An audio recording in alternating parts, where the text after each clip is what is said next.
The views, thoughts, and opinions expressed in this episode are that of the guest and host and do not necessarily reflect the values of sponsors or other associated organizations.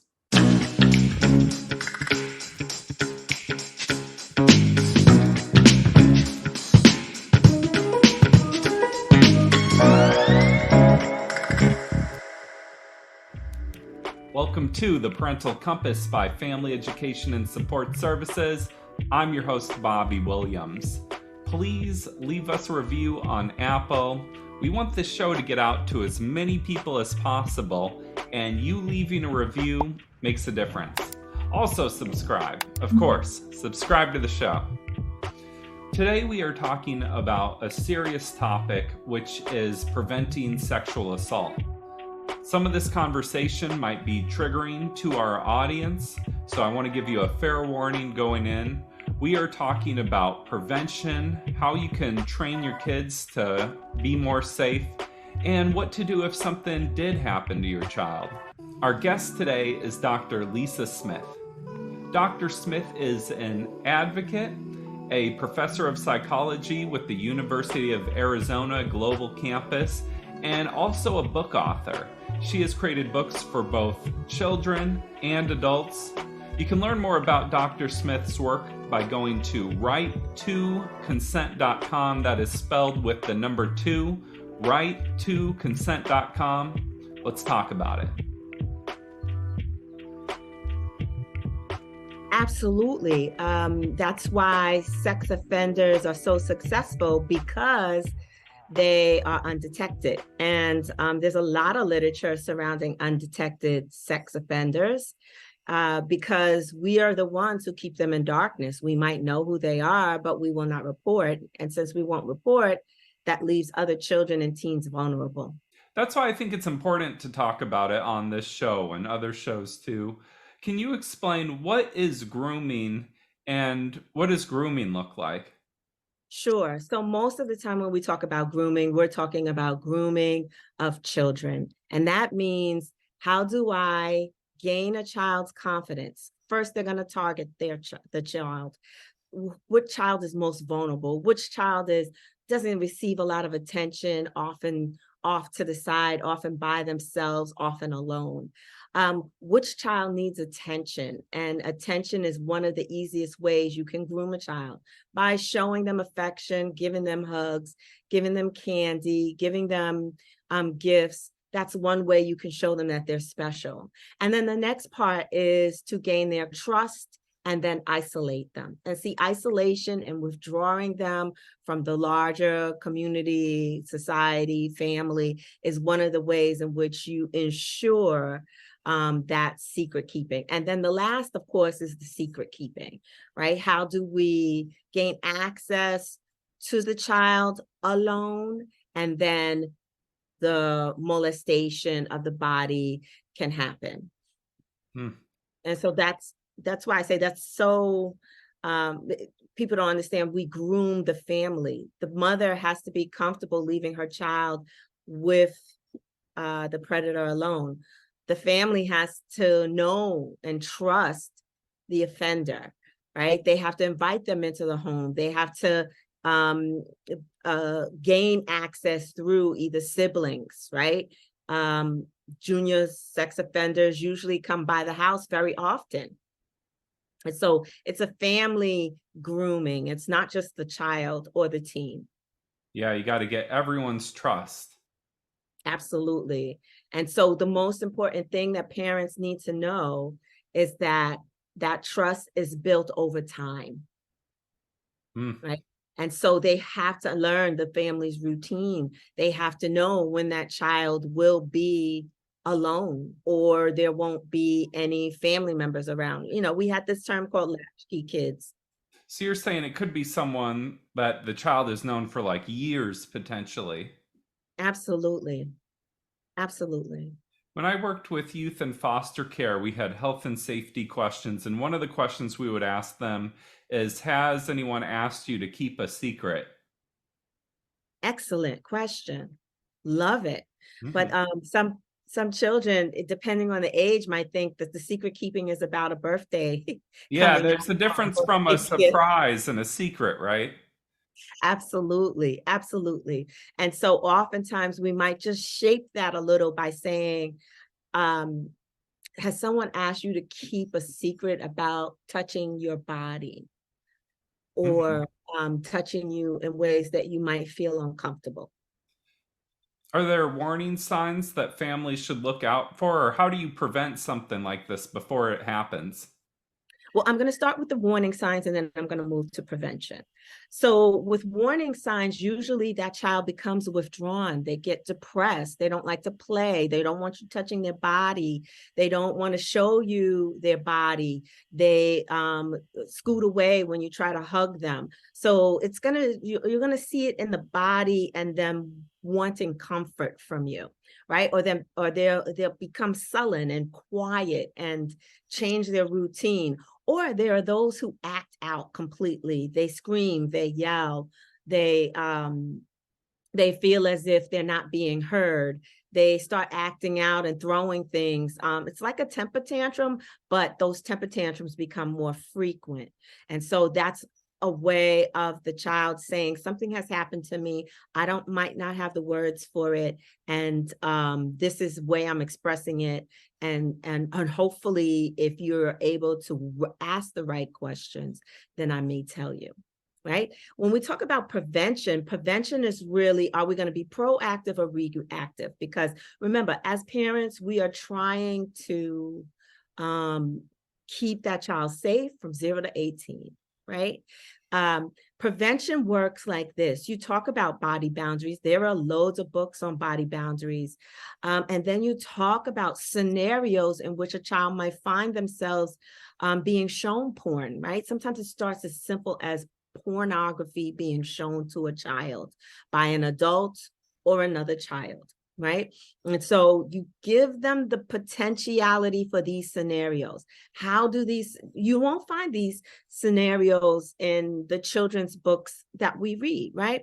So I created the secret keeping books. Chad keeps a secret. Aaliyah can't tell her secret, because they have scenarios in which a child says, okay, this can possibly happen to Chad. So what do I need to do? The good thing about those books is that usually it's the children solving the problem. It's the children coming up with solutions. They usually tell their friends, right? And so the most important thing is that many children may not feel comfortable talking to their parents or adults. They do feel comfortable talking to their friends. So that's why I make it a superhero approach where little kids can help other kids. Oftentimes, especially as an advocate and a hypnotherapist, the messages come from other little kids. They're the ones telling the story of their friends. I remember we were preparing for this interview and you talked about training a child to say, like, if something happens to them, have them immediately say, like, I'm telling, I'm telling. Can you explain that idea? Absolutely. So the most important thing is about the secret. The secret is kept from with the child and the offender. So they need to say, no, I will not keep your secret. And I'm going to tell everyone. Everyone. Tell them, I'm going to tell everyone. I'm going to tell my mom. I'm going to tell my dad. I'm going to tell my teachers. I'm going to tell everybody what you did. And so that's a deterrent. Remember, we want to deter and be more proactive. Yeah, so as soon as something starts happening, you can train your child to tell that person immediately, I'm not someone you can hold a secret with. Absolutely. Or when their body is touched in a way that they don't like, if even if they swipe a hand across the butt or across the leg, I know that people sometimes touch me there. Don't touch me there. That's not for you to touch me there. And so that's what children must say. Mm. Oftentimes it can be other children though, right? Like it's not always an adult. Like what percent is other children? Yes. Okay. So when we look at juvenile sex offenders, these are usually older kids. We're talking about 40%, right? When we look at younger kids, harming other kids, we're talking about 20%. So we're talking about 1 in 5 children may be approached from another child who most likely is experiencing this at home or has these scenarios and they're modeling the behavior they see from home, right? And so if you think about your development and your growing up, which children were you exposed to pornography by other children? Or were you, did you talk about sex with older cousins, right? And so that's one thing we want to be mindful of. Another piece of this too is oftentimes those who become offenders were victimized themselves. So say you have a child that was victimized, how can you stop them from going down the path of being a potential offender in the future? That is a great question. Most of the time, the way in which you can deal with this is through therapy, right? A child that harms another child must understand that it's a criminal act.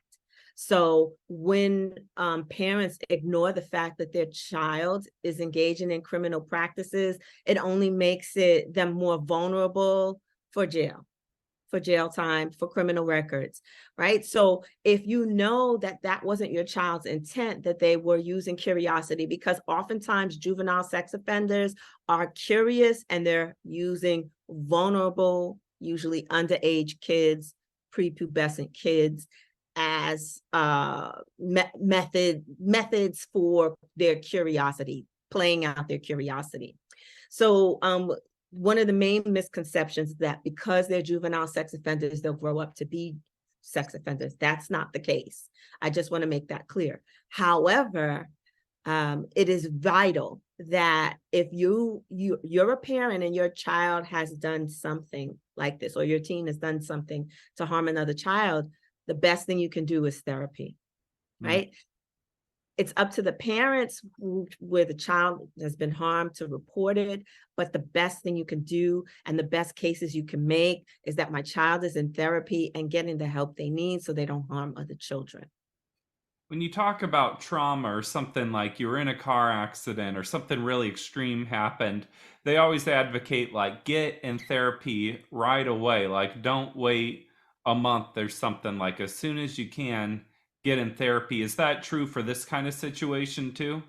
Absolutely, right? Because you don't want to create the model. And then you want to look at, well, okay, how many times was my child exposed to this type of environment, right? Because they don't have the tools. They don't often have the words. They don't have the cognitive skills. So if it's addressed positively with, I'm sorry that this happened to you. I will do everything I can to make sure you're safe, and I'm going to get you help and someone who you can talk to. Right? But it's not always just about just the therapy. The child needs to know, well, now that my body has been violated, how do I move on? I imagine there's a lot of feelings of shame for the child too. Absolutely. In fact, my academic book, especially my book for parents, is called The Blaming and Shaming of Defenseless Victims in America's Rape Culture. And so not only does that child feel self-shame because they didn't tell the secret or they didn't tell anyone or their body's been violated and they felt that it was wrong, but they didn't speak up, the parents feel shame, right? They feel vulnerable. They feel as if they weren't doing their job. So a lot of people want to blame each other, but this happens quite frequently. Every 9 minutes, CPS confirms sexual abuse of children. 9 minutes, right? You made a huge point about shame for the parents. And what can you tell parents if, say, something did happen to your child? Like, what would be your message to them, and what's your advice to them? Absolutely. So I developed this theory. It's called DIS, right? DIIS. You disrespect me. But this usually happens when a child or someone has been sexually assaulted. This is even in adulthood. They deny it, there's inaction, and then there's information suppression. So just throw all of that out. Don't deny it. Say, yes, this happened. Not how could this happen to my child? Yes, this happened. Don't deny it. Inaction, do something about it, right? Don't be the parent that does nothing, that says nothing, that doesn't even comfort, that doesn't provide solutions, suggestions, therapy. And then information suppression. You know who it was. If you suppress the information, then that means other children will be vulnerable. And this is the reason why offenders get to move from school to school, or from Boy Scout, what is it called? Boy Scout leader to a new scout. I think I could see being hard about it is, like, if it's a close family member or something, part of you is maybe thinking like, I don't want to ruin their life, but really, I mean, it's on them.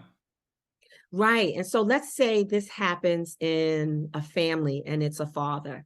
Let's understand he's an income provider. Taking him out of the household will split up the family. There'll be family members who will ostracize you and shame you and guilt you to say that couldn't have possibly happened. Why would you do this to somebody so prominent, right? If this is a deacon in the church, right, or a pastor, right, people are going to say, you're just going out there for money. If this was someone who didn't come forward initially, what took you so long? Why didn't you speak up? And I tell people all the time, if someone sexually assaults you, men or women, who are you going to tell? Who would you like to know this secret, right? Who would you like to know is vulnerable enough to victimize you, right? So most people will not tell this, adults as well as children, they will not tell the secret because they feel helpless, because understand sex offending is about power and control. It seems like oftentimes the harder choice is the right choice, but it's still harder.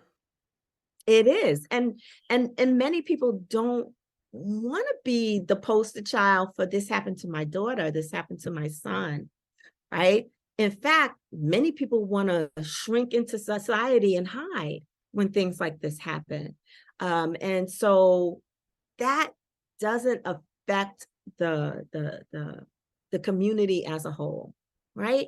Because the secrets allow the sex offender to be undetected. And the longer they remain undetected, the more likely it's going to be another child. And that may be another child that you know. Seems like it's important for parents to also get therapy then. Absolutely, right? Because they are the protector, right? God means mom to most children in the world, right? So they may feel as if they've done something wrong because they could not protect their child.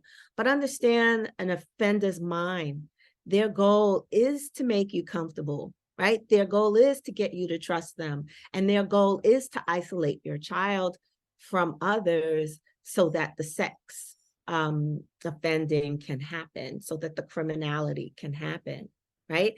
And their goal is to extend it, right? There are some this only has happened once, but there are those out there who it's happened repeatedly, right? And once a parent knows and doesn't become more vigilant about how they're going to expose their children, people make fun of background checks. And nowadays you can get a background check on almost anyone. Well, this was an important conversation, and I think, as I said at the beginning, something that needs to get more airtime. And I appreciate you taking the time to share your wisdom with us, and just thank you for being here today. Thank you so very much. And again, as I said before, the secret can't be kept any longer. Everyone needs to know. Thank you, Dr. Smith. It was great getting a chance to have a conversation with you. Right2consent.com with the number 2. Be sure to check it out. This has been the Parental Compass. I'm Bobby Williams. We'll see you next week. Peace.